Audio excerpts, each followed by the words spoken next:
Hi everyone, this is my simple day. So today we are invited for the event, which is the 31st anniversary of the Jesus is Lord. So we are preparing now.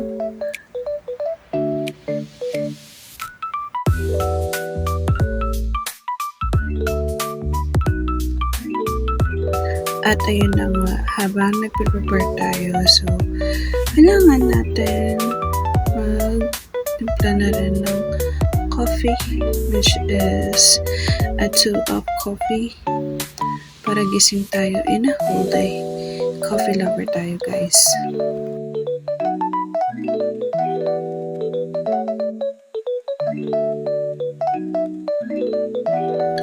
So, we are ready now at alas na tayo. Pumunta na tayo sa event, which is on the GIL. Jesus is Lord 31st. If napapansin nyo, may bitbit akong backpack because pumunta tayo ng Taipei after the event. And while on the trip is nagpa-praise and worship na tayo para lagi tayong protected and safe tayo sa daan, diba?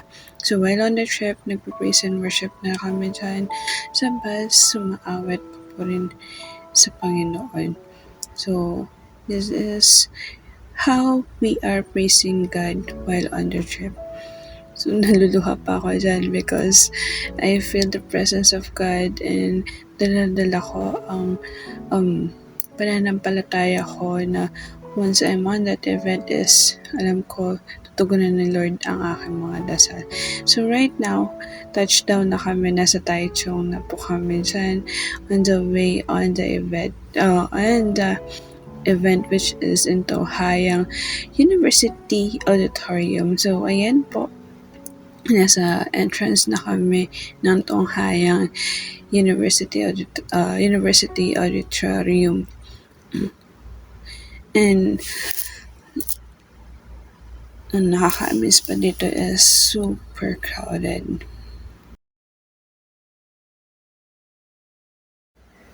So the event is already started na.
Isipin nyo, si Joel de la Paña, nire-roam yung same-sex marriage sa Kongreso.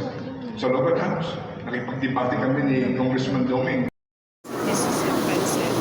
Ah, bullet train! Let's go. Try na natin ang bullet train.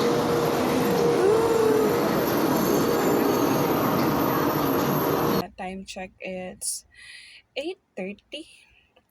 So, 8:30 na. Pwede pa naman tayo gumala-gala. Diba? Yun. So, let's see how it's going to be over for today. Kakatapos na ng GIL and hopefully marami tayong mapuntahan tomorrow. Isang bagay na gusto kong gawin is kumain sa Ichiran. Dahil sabi nila masarap daw doon. So, budgetin natin ang pera natin. There you go. Bye-bye, guys. Good night. So, good night.